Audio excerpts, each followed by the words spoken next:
Hello everyone, this is Body Clubbings, and welcome back to Let's Play Murder by Numbers. In the last episode we began the third chapter of the game. So we're going to be continuing on investigating the most interesting murder I've seen. Or accident? I don't know. But yeah, this man has been hit by what looks like a big parade.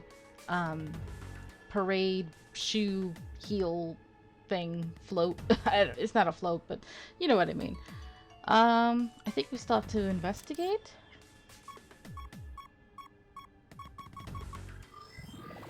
Okay.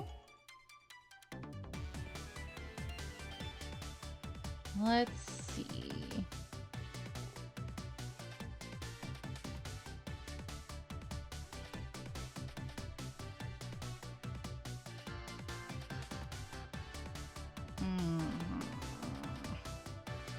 One, two, three, four. 1,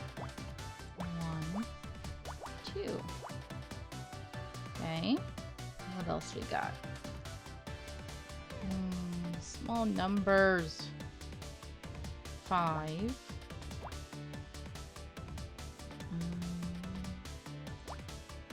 4. Maybe.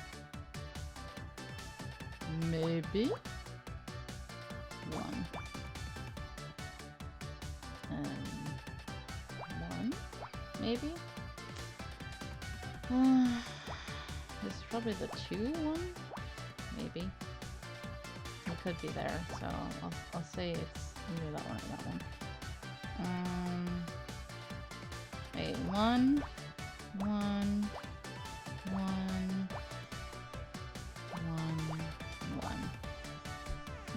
Maybe. Everything is so little. That does not help me at all.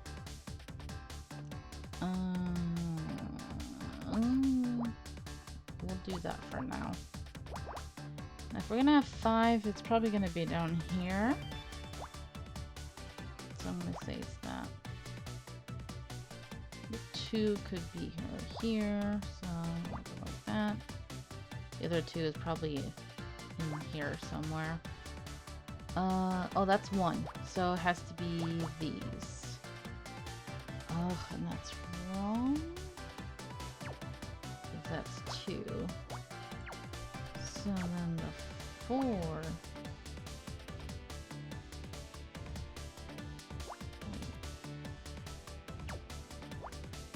4 and then 1, maybe?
Something's not right there.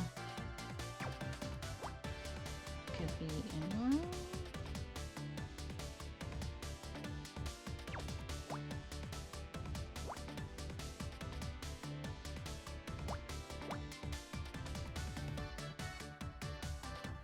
Missing 1.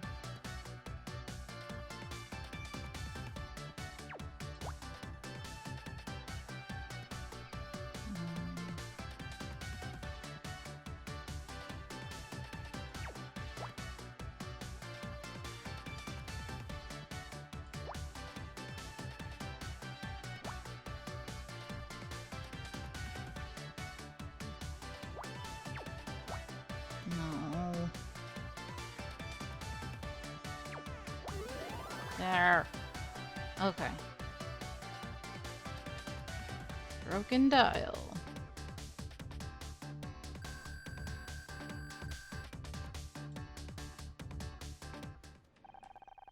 The glass cover of this speedometer has been smashed. Something must have hit it when the float crashed into the club. Or someone. Perhaps the driver. It's certainly possible. Okay. Anything else?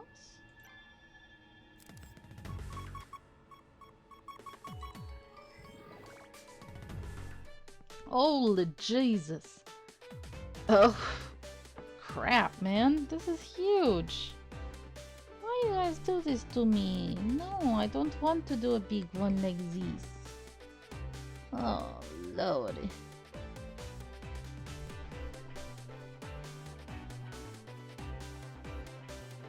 This is big, man.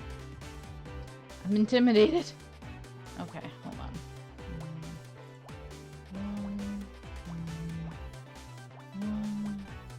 Three, two. Okay, that one. Let's see. Okay.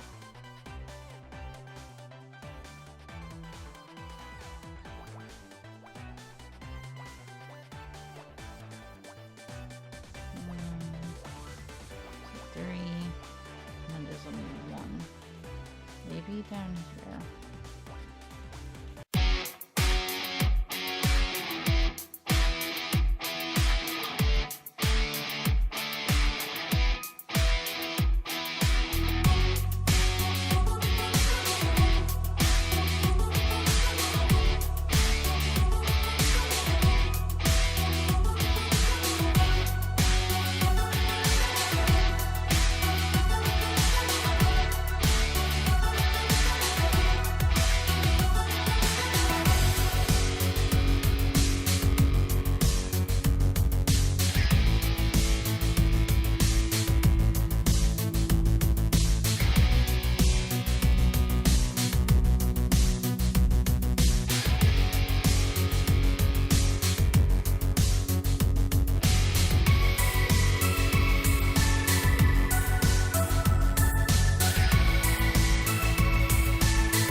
shoot.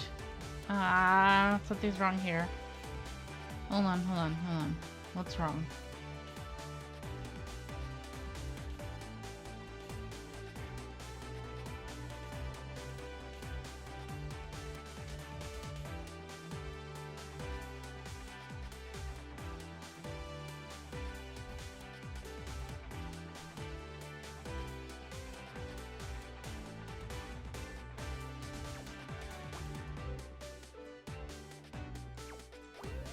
There. Okay. Okay. That was tricky. Wheel.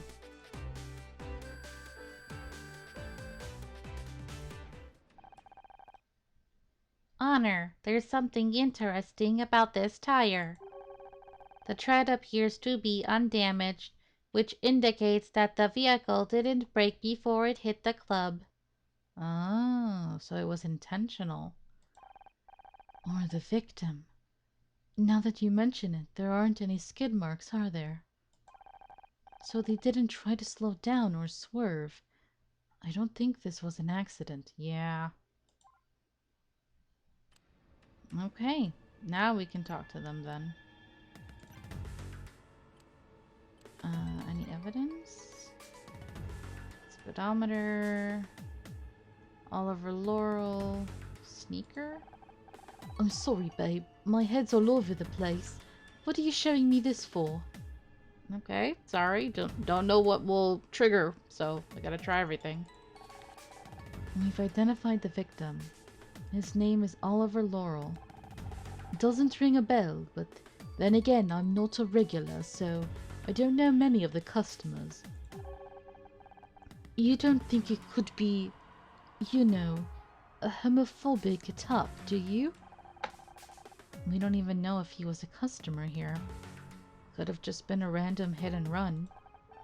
Yeah, I suppose you're right. Oof, I hope we don't go into that, because that's the last thing I need to think about right now. Okay, no. No. Okay, so let's talk to Detective Cross about that. We found evidence. We found this sneaker, Detective Cross. I have a hypothesis. The presence of only a single sneaker could indicate that our perpetrator only has one leg. I don't think that's very likely. But you said we must consider every hypothesis. Did I say every hypothesis? I meant every credible hypothesis. Aw. Poor Scout. Okay. Yep, that's the victim, all right. Oliver Laurel. I've radioed his name to the station. They're going to get back once they have more info for me. Okay. The dial on the shoe's dashboard was smashed. Indeed, it was. What do you think that means? Hypothesis. The driver of the shoe collided with the dashboard on impact. Not bad. One to keep in mind for sure. Okay. No wear on the treads and no marks on the floor. Looks like they didn't try to slow down. That's what I said. And what do you think that means? Means we got a murder on our hands. Well, what do you think? The vehicle hit the club on purpose. It was definitely murder. I'm gonna say it hit the club on purpose doesn't mean it hit him on purpose. Or maybe it hit him and not the club on purpose. I don't know. The vehicle hit the club on purpose. The lack of wear on the float's tires, plus the absence of skid marks, point towards that. Indeed, they do. What about the victim? Do you think it was deliberate? Maybe not. I do not believe we can make a call on that either way. None of the evidence suggests it was deliberate, but neither does anything prove it was accidental. Good. It's important to not jump to conclusions. I'm glad we didn't say it was murder, because that's a very honor thing to do, to jump to murder. We can work on theories, but they have to be grounded in real evidence. So, what now? Oh, so this is, the owner of the club. My, you a pretty lady. Even if you're a man, you're very pretty. Much younger than I thought, too. I really expected someone older for some reason. Now, what voice should I give you? What in the... It's even worse than I imagined. Fran, oh, it's terrible. Think Streisand you weren't in there. Streisand. I'm Detective Cross, investigating officer. I appreciate you only just arrived, but I'd like to ask you a few questions inside, if I may. Miss, You can call me Fran. And sure, let's head inside, shall we?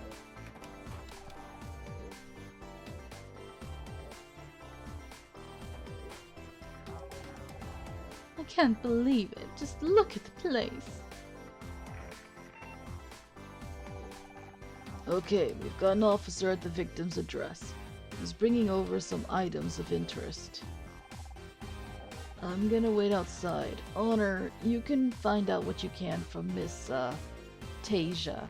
Fran Tasia? Ah, love it. Honestly, just call me Fran. Right. Okay, I'm uncomfortable. This is making me question my sexuality. I don't like it. You're in denial, Cross. You know she's beautiful. I ship it now. Yes, yes. Don't worry, honey. You can win him over little by little. I promise. Honor, perhaps we should take a look around inside too. Can we talk to her?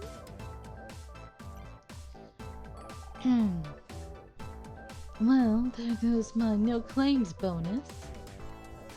Okay. My name's Honor Mizrahi. I'm helping Detective Cross out with his investigations. And I am Scout.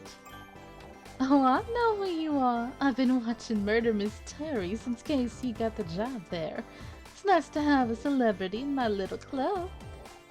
Actually, you're not the first, but you're the first that's not been on the down low, if you catch my drift. Why am I giving her an accent? Why does it always go southern? Whatever. Excuse me, but what is a down low? Oh, right. Well, Scout, sometimes people that are gay or lesbian or whatever choose to hide it. And then they come to places like ours to kind of let the pressure off a little. But they try to be discreet about it. I still cannot understand why humans pretend to be things that they are not. It's complicated, doll. And sometimes it's just easier that way. Anyway, I'm Fran Tasia. It's a pleasure to meet you. If only it could have been under better circumstances. Alright. You're the proprietress of this club, right? Sure am, although in some ways it still feels strange to hear people say that. It's not been that long since I took it over, really. But before that, I was just your average gigging about drag queen, and this was one of my regular jaunts. Fast forward a few years and I own the place. Life sure is strange, huh? Okay. Can you think of any reason why anyone would want to damage your property? None specifically. We normally get on pretty well with everyone in the neighborhood, even if our customers can be a little rowdy when they leave. Of course, not everyone is quite as enlightened. It's sad, but acts of violence are committed against our community frequently. That'd be my first guess. Yeah. Okay. If you don't mind me asking, why did it take you so long to get here after Casey called you? Oh, well, I had to get ready, didn't I? It takes time, effort, and a ton of concealer to look this good at this time of day. Plus, I walked here in heels. Do you normally be in drag this early in the day? Hell no, drag hurts. I wouldn't normally come to this club until late afternoon. Yeah, I know all about how much it hurts because I watch a lot of Drag Race. I tend to at least get a basic beat and look together before coming here, see? Then I only have to top it up or do outfit changes during the night. This is a basic look? Wow. Yeah, it's really fancy, so what is your extra fancy look then? Oh, honey, you don't even know. Okay. Casey looks terrible. He's clearly really worried about you. He's a sweet one, isn't he? You know, it's thanks to him that my makeup is so flawless. He taught me a lot. He mentioned you helped him out when he first got to LA. He was lost, I could tell the second I saw him. He just had this air of someone who should have filled the room with their presence, but they were holding back. At first I assumed he was a wannabe queen, but it wasn't that. He was anchorless, so I figured I'd help out, just like my drag mother helped me. I'm glad you did. I don't know where I'd be without Casey. Actually, scratch that. I do know where I'd be. Still stuck in a toxic marriage. Yeah, he's awesome. Well, that sounds like a story. I would love to hear it. The full thing, but I guess that's not gonna happen. But I think this is a good spot to leave this episode. So thank you guys so much for watching. I hope you're enjoying this. I'm sorry I went southern again, but that's just kind of the vibe I'm getting from her. I think her voice at least is different from like Honor's mother's voice, which is kind of southern as well. But, you know, it's a little different. But anyway, I hope you're enjoying this, and until next time, have a nice day. Bye-bye.